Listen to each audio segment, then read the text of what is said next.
Og karon mga kotik, so for this video no, padung dito mga kotik ani o kanang Mandawi Gmall mga kotik o tawag nga SM Gmall. Kay napalit naman niya sa SM mga kotik mo nang SM Gmall na. So karon nabiyahe nato mga kotik unya hapit ta diha kadiyot sa outbrand sa kong pares niya kay kuan na lang ako giapil sa video. Ako na lang gikat, nilago na lang niya nalang kuani kay lagi kuan. Dinalian man nga ako mga kotik biyahe. So karon mga kotik padung ko diha sa Gmall actually sa kuan ko ni sa Tulips Center Building mga otik near sa Mandawi nga SMG Mall. Ya, ang plano na ko dito mga otik is mag-orient ni para sa abroad. So na ko'y bagong kuan ron nga ngabot gikan sa Dagbohol. So kailan naman siguro mo ni labi na itong mga barkada na ko diha. So sure ko nga kaila ni si Boss G. So, wala lang mga kautik na din ta sa SMG Mall no. So ang unahan di mga kautik adto pa dito dapit ang ako ang orienta no. So kani nga building mga kautik ani mo din mag-orient adto mi sa second floor sa room number 206. Alright. So karon mga tanat diha sa sitio o pwede ba ta makaparking dire kay basig ginagawa sa tuon ni nagtango naglam ni.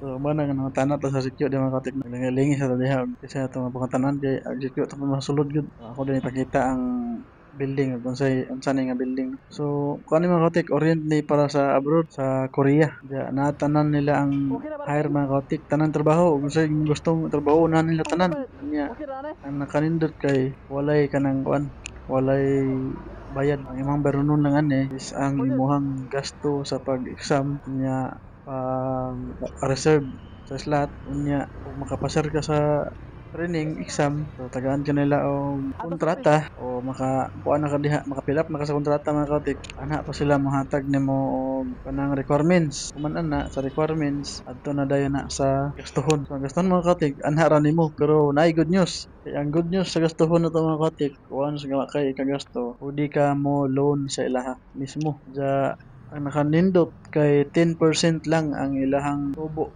nga mabayaran nimo sa imong giutang nila. 2,000 years later. So pila ra may dagan sa oras mga katekno sa nahuman di may orient diha. Sa ato din flex o kinsa tang kuyog diha sa Gmall.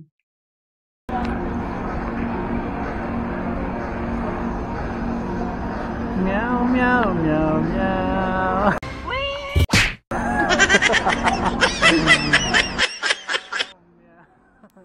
So before ta proceed, ako sa flex ang atong amigo diha nga gwapo kayo nga gikan sa Bohol o dira. Tanawa sa ninyo. Kotik!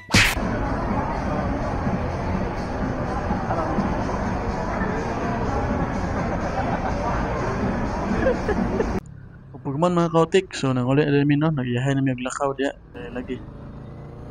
Lahi-lahi naman may destinasyon ng mga kautik pagman og rin kay lagi na masigson siya dire so mga to nga siya hindulong og lasyon ata to. Tapos ako balik na sa sa kong giabangan kay aron mauli na. So before ta ma-proceed, so ato sang shout out ni nga atong followers mga kautik so dira. So shout out nimo guys. So alright. So back to topic na dayon ta mga kautik. So mga to nga mas lahi jud or mas dako jud ang advantage mga kautik kung mag government to government ka kaysa mag agency ka. Ang agency mga kautik kung mo-loan ka 20% ang ilahang tubo tapos ang government to government 10%. So dako kay advantage mga kautik na. Ako kayo og diferensya. So mo na nakanindot sa government to government kung ma-apply ka going to abroad. So mo to mga kautik no, daghang salamat sa pagtan-aw. Kaya nabot naman ko sa brand so mangulit na sa mga kautik. So shout out sa tanan sa mga viewers ito diha o God bless. Peace out and bye bye.